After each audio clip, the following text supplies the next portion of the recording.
Dear Esther, I have lost track of how long I have been here and how many visits I have made overall. Certainly the landmarks are now so familiar to me that I have to remind myself to actually see the forms and shapes in front of me. I could stumble blind across these rocks, the edges of these precipices, without fear of missing my step and plummeting down to sea. Besides, I have always considered that if one is to fall, it is critical to keep one's eyes firmly open.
When you were born, your mother told me, a hush fell over the delivery room.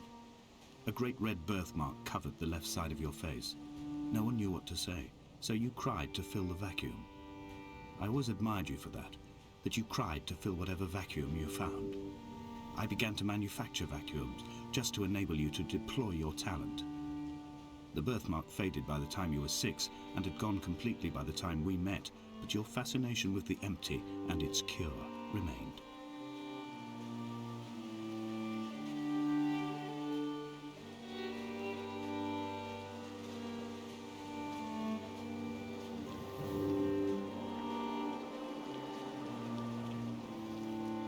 Dear Esther, I found myself to be as featureless as this ocean, as shallow and unoccupied as this bay, a listless wreck without identification.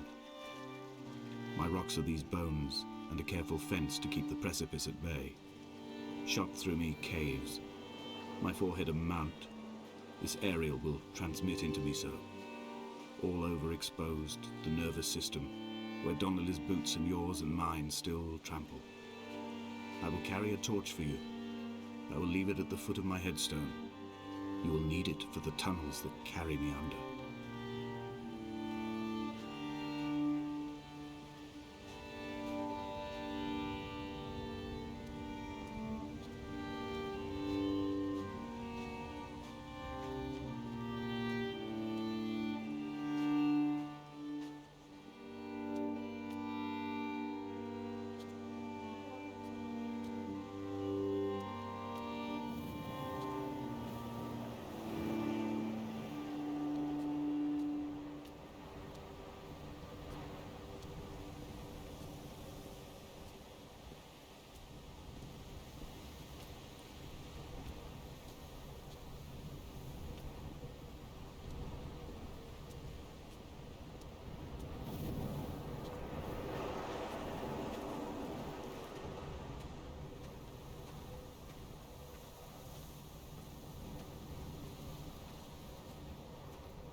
reading Donnelly by the weak afternoon sunlight. He landed on the south side of the island, followed the path to the bay and climbed the mount. He did not find the caves, and he did not chart the north side. I think this is why his understanding of the island is flawed, incomplete. He stood on the mount and only wondered momentarily how to descend. But then, he didn't have my reasons.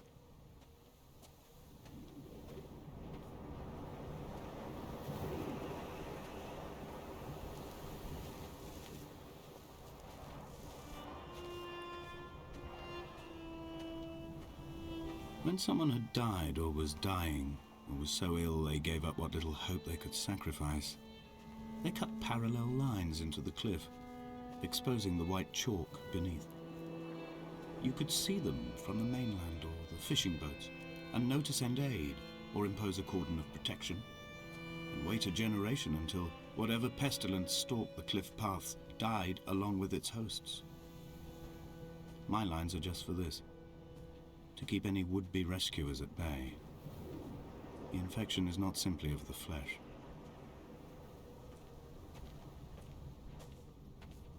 I quote directly: a motley lot with little to recommend them.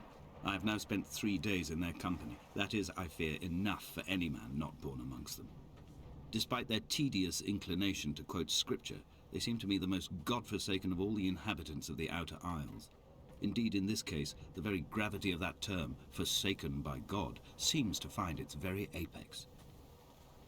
It appears to me that Donnelly, too, found those who wander this shoreline to be adrift from any chance of redemption. Did he include himself in that, I wonder?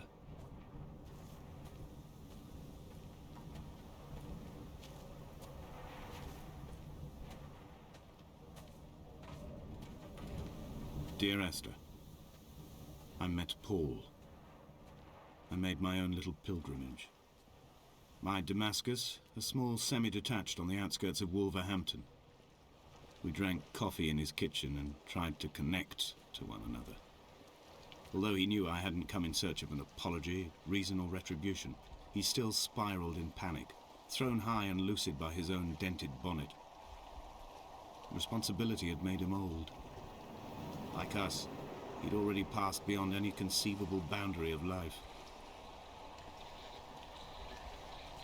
I threw my arms wide and the cliff opened out before me, making this rough home. I transferred my belongings from the bothy on the mount and tried to live here instead. It was cold at night and the sea lapped at the entrance at high tide. To climb the peak, I must first venture even deeper into the veins of the island, where the signals are blocked altogether. Only then will I understand them, when I stand on the summit and they flow into me, uncorrupted.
He still maintains he wasn't drunk, but tired.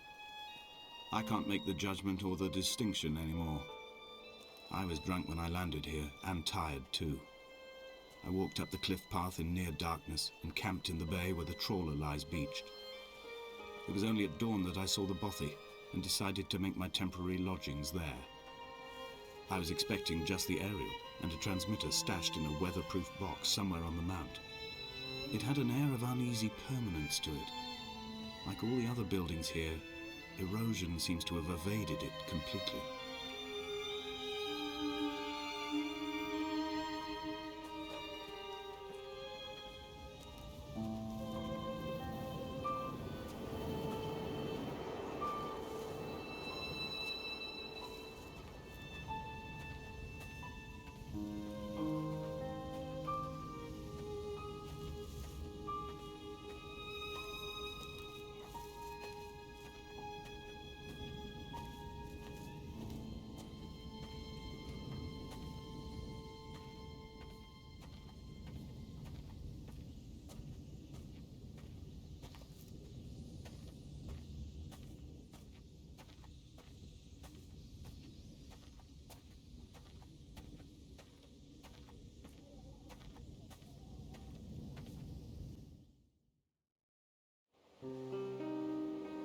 Dear Esther, I have now driven the stretch of the M5 between Exeter and Bristol over 21 times.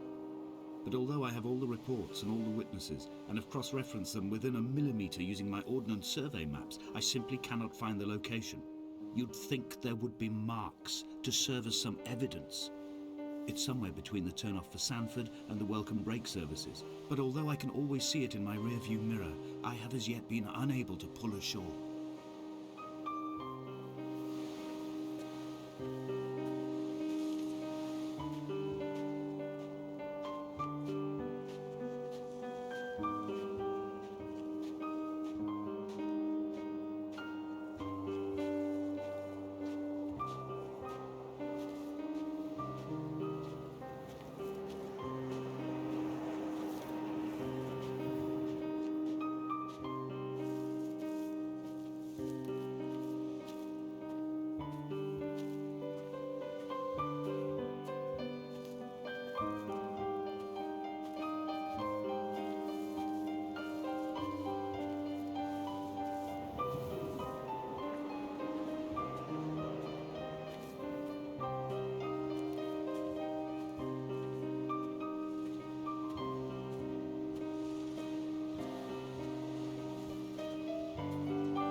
It's only at night that this place makes any sluggish effort at life. You can see the buoy and the aerial. I've been taking to sleeping through the day in an attempt to resurrect myself. I can feel the last days drawing upon me. There's little point now in continuation. There must be something new to find here. Some nook or some cranny that offers a perspective worth clinging to. I've burnt my bridges. I've sunk my boats and watched them go to water.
There must be a hole in the bottom of the boat.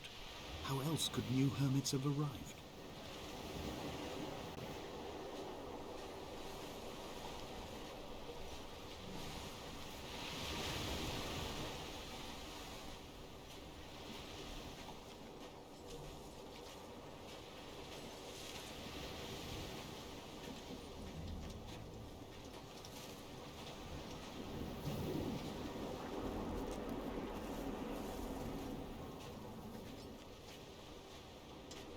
had kidney stones and you visited me in the hospital.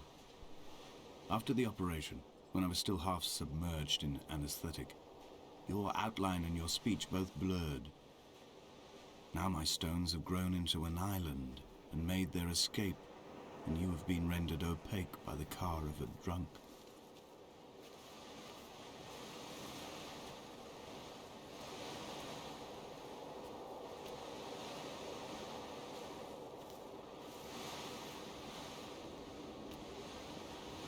Is this what Paul saw through his windscreen? Not Lot's wife looking over her shoulder, but a scar in the hillside, falling away to black forever.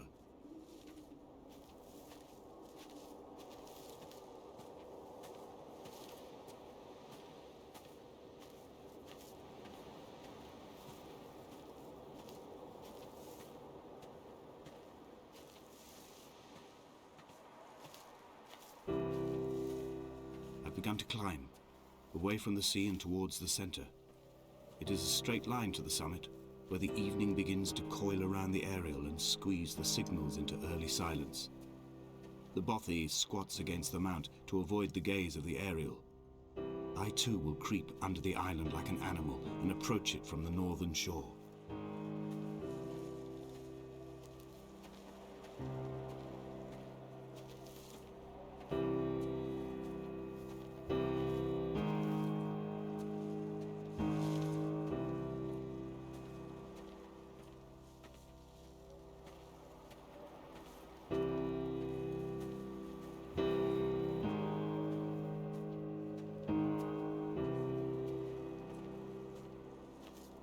The bothy was constructed originally in the early 1700s. By then, shepherding had formalized into a career. The first habitual shepherd was a man called Jakobsen, from a lineage of migratory Scandinavians. He was not considered a man of breeding by the mainlanders. He came here every summer whilst building the bothy, hoping eventually that becoming a man of property would secure him a wife and a lineage. Donnelly records that it did not work. He caught some disease from his malcontented goats and died 2 years after completing it. There was no one to carve white lines into the cliff for him either.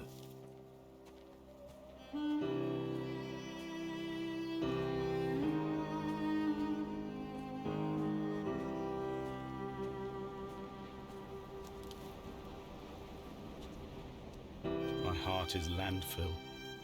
These false dawns waking into the still never light. I sweat for you in the small hours and wrap my blankets into a mass. I have always heard the waves break on these lost shores, always the gulls forgotten. I can lift this bottle to my ear, and all there ever is for me is this Hebridean music.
In a footnote, the editor comments that at this point, Donnelly was going insane as syphilis tore through his system like a drunk driver. He's not to be trusted. Many of his claims are unsubstantiated, and although he does paint a colourful picture, much of what he says may have been derived directly from his fever. But I've been here, and I know, as Donnelly did, that this place is always half imagined. Even the rocks and caves will shimmer and blur with the right eyes.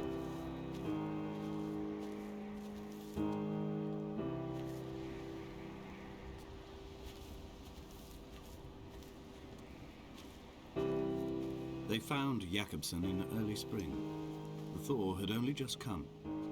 Even though he'd been dead nearly 7 months, his body had been frozen right down to the nerves and had not even begun to decompose.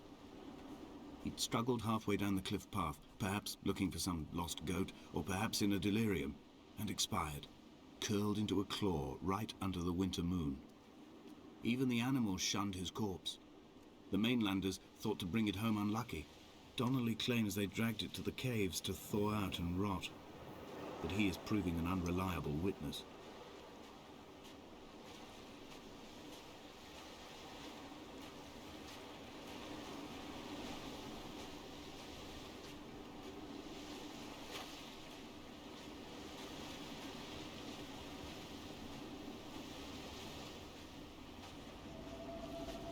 Climbing down to the caves, I slipped and fell and have injured my leg. I think the femur is broken. It is clearly infected. The skin has turned a bright, tight pink, and the pain is crashing in on waves, winter tides against my shoreline, drowning out the ache of my stones. I struggled back to the bothy to rest, but it has become clear that there is only one way this is likely to end. The medical supplies I looted from the trawler have suddenly found their purpose. They will keep me lucid for my final ascent.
From here, this last time, I have understood there is no turning back.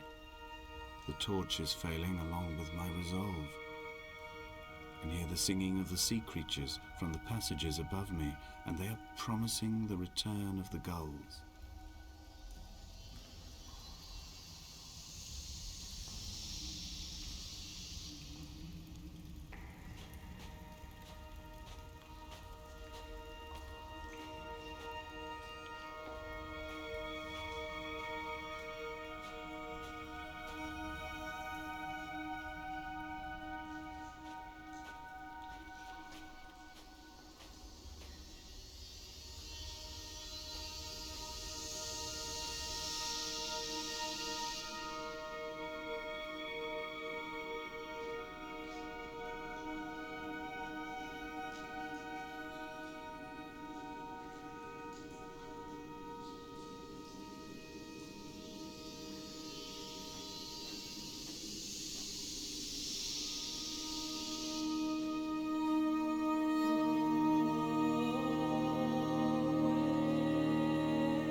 There is no other direction, no other exit from this motorway. Speeding past this junction, I saw you waiting at the roadside, a one last drink in your trembled hands.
I am traveling through my own body, following the line of infection from the shattered femur towards the heart. I swallow fistfuls of painkillers to stay lucid. In my delirium, I see the twin lights of the moon and the aerial shining to me through the rocks.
I will hold the hand you offered to me, from the summit down to this well, into the dark waters where the small flowers creep for the sun.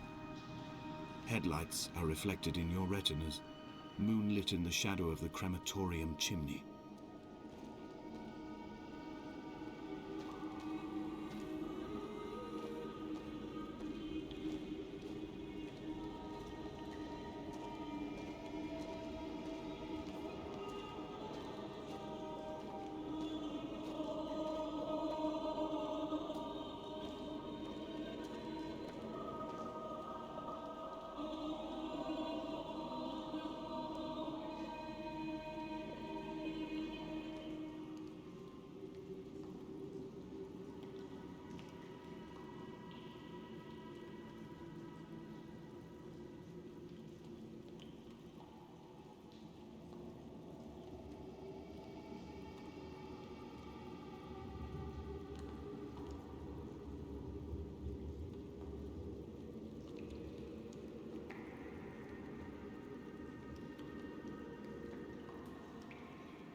sat here and watched two jets carve parallel white lines into the sky.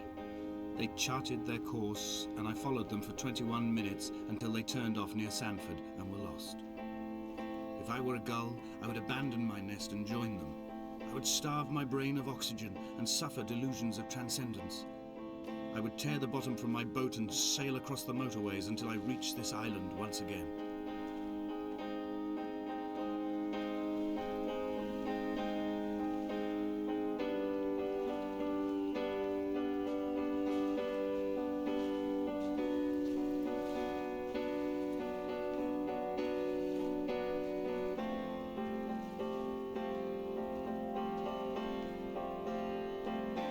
We shall begin to assemble our own version of the North Shore.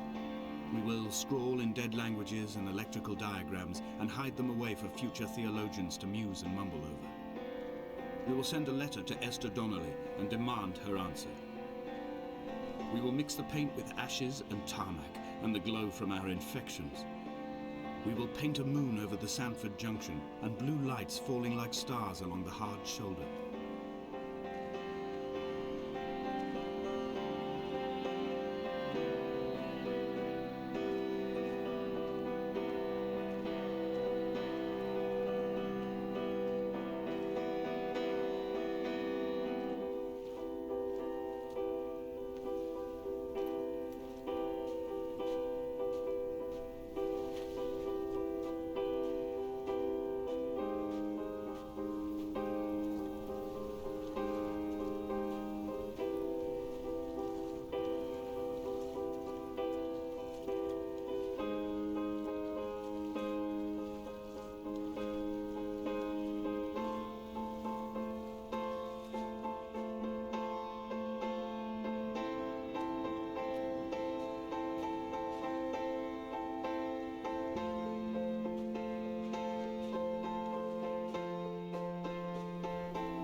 Hall by the roadside, by the exit for Damascus, all ticking and cooled, all feathers and remorse, all of these signals routed like traffic through the circuit diagrams of our guts, those badly ridden boats torn bottomless in the swells, washing us forever ashore.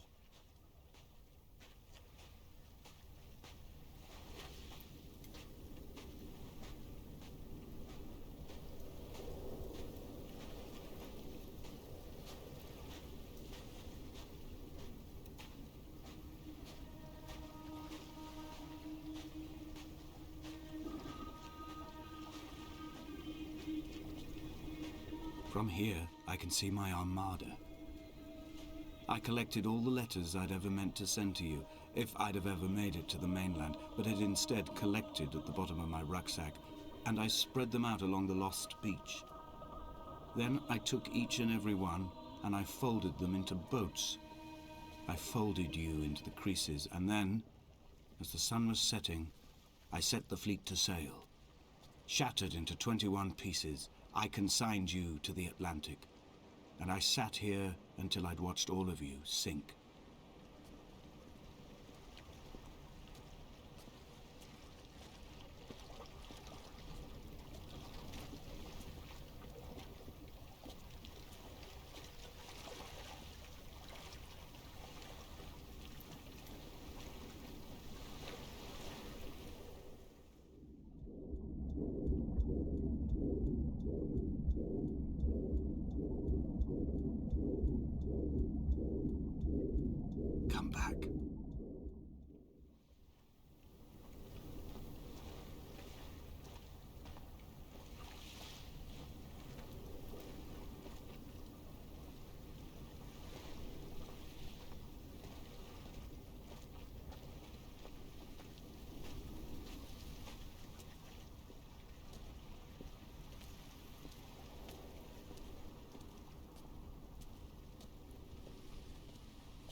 The pain in my leg sent me blind for a few minutes as I struggled up the cliff path. I swallowed another handful of painkillers, and now I feel almost lucid. The island around me has retreated to a hazed distance, whilst the moon appears to have descended into my palm to guide me. I can see a thick black line of infection reaching for my heart from the waistband of my trousers. Through the fugue, it's all the world like the path I have cut from the lowlands towards the aerial.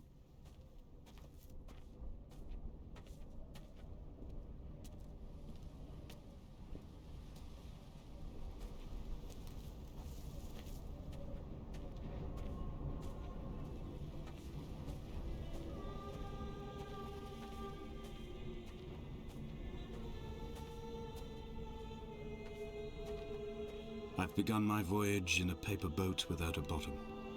I will fly to the moon in it.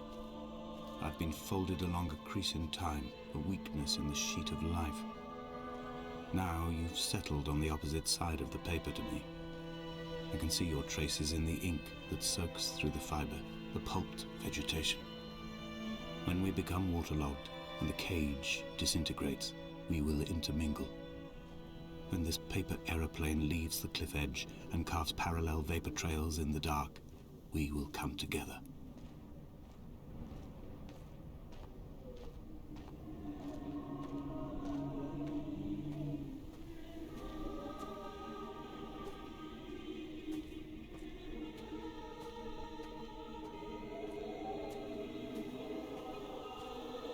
If only Donnelly had experienced this, he would have realized he was his own shoreline, as am I.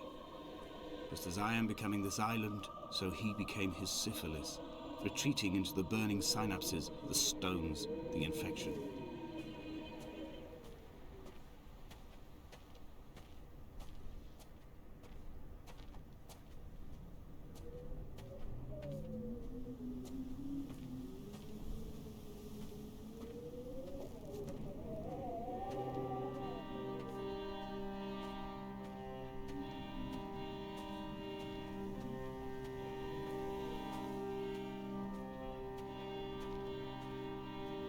Returning to my car afterwards, hands still shaking, and a head split open by the impact. Goodbye to tearful aunts and traumatized uncles. Goodbye to the phenomenal. Goodbye to the tangible. Goodbye Wolverhampton. Goodbye Sanford. Goodbye Cromer. Goodbye Damascus. This cliff path is slippery in the dew. It is hard to climb with such an infection. I must carve out the bad flesh and sling it from the aerial. I must become infused with the very air.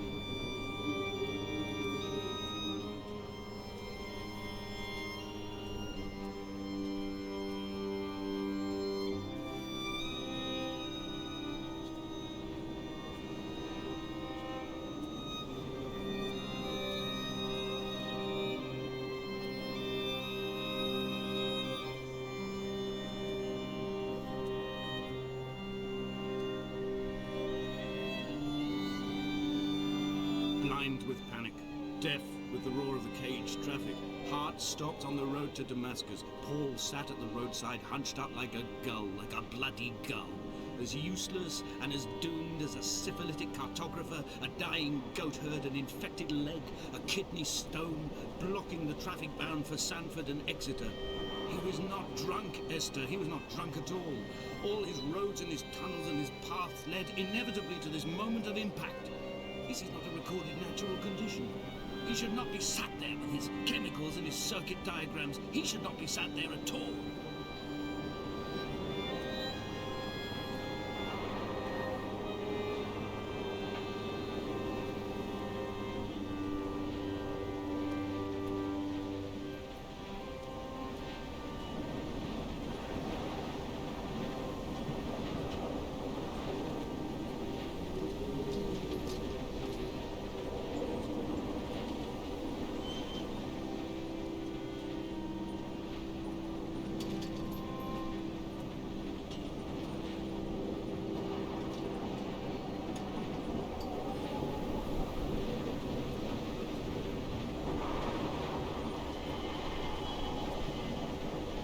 run out of places to climb.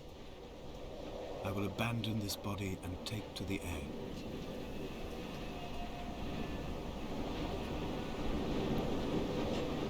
Dear Esther, I have burnt my belongings, my books, this death certificate. Mine will be written all across this island. Who was Jakobsen? Who remembers him? Donnelly has written of him, but who was Donnelly? Who remembers him? I have painted, carved, hewn, scored into this space all that I could draw from him. There will be another to these shores to remember me. I will rise from the ocean like an island without bottom, come together like a stone, become an aerial, a beacon, that they will not forget you. We have always been drawn here. One day the gulls will return and nest in our bones and our history. I will look to my left and see Esther Donnelly flying beside me. I will look to my right and see Paul Jakobsen flying beside me. They will leave white lines carved into the air to reach the mainland, where help will be sent.